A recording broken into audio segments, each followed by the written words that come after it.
Salut à tous, c'est Axel de testmobile.fr. Je suis au MWC 2016 sur le stand d'Arcos. J'ai devant moi le 55 Cobalt Plus.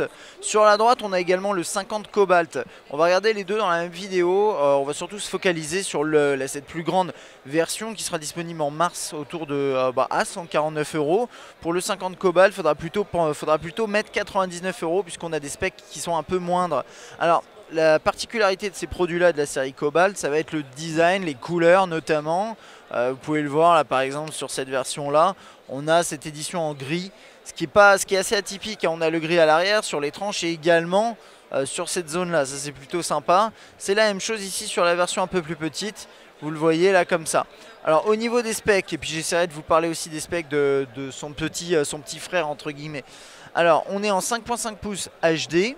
De l'autre côté, on est en 5 pouces HD, donc on va avoir une meilleure densité de pixels sur le 50 Cobalt.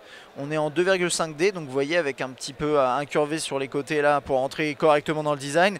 On est sur du Mediatek 6535P à 1 GHz ici, et de l'autre côté 60, ouais c'est le même chipset sur le 50 Cobalt. Ensuite on a 2 Go de RAM d'un côté, on en a un de l'autre, 16 Go de mémoire interne, 8 Go de l'autre côté, possibilité de mettre des micro SD dans les deux cas, 13 mégapixels à l'arrière, de l'autre côté on a plutôt 8 mégapixels et à l'avant on est dans les deux cas à 2 mégapixels.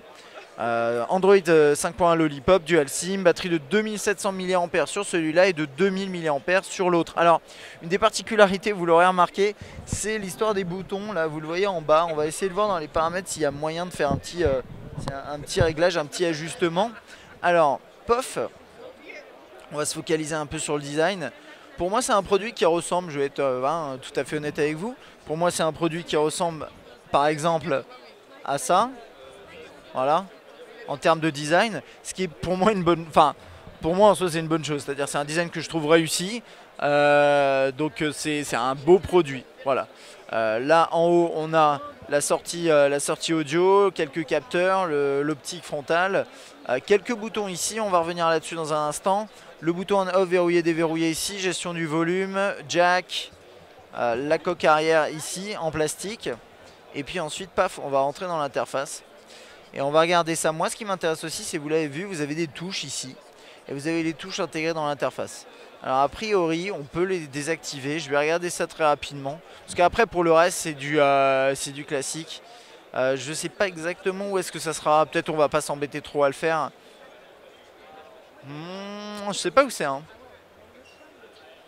Je suis pas sûr d'où c'est, mais en tout cas voilà, a priori je pense que dans la version commerciale vous aurez la possibilité de soit les garder, soit les désactiver et avoir celle juste dans l'interface. Voilà, et puis après c'est du Android assez basique. Ici on est en quoi? On est en Lollipop. Ouais voilà, on est en Lollipop. Mais on n'est pas en Marshmallow plutôt. Attendez, je vais juste checker si ça vous dérange pas. Non, 5.1, pardon. Et il tourne super bien, vous l'avez vu, les transitions se font très très rapidement. Il n'y a pas de problème, ça marche top. Voilà, capture de photos rapidement, ce genre de choses. Pas grand chose à dire, hein. Arcos vidéo ici pour accéder à vos fichiers vidéo. Musique. Voilà. Un bel écran, une belle interface, un beau design. C'est un beau produit, clairement, pour pas très très cher. Voilà, dites-moi dans les commentaires ce que vous en pensez. Puis moi je vous dis à bientôt. Salut!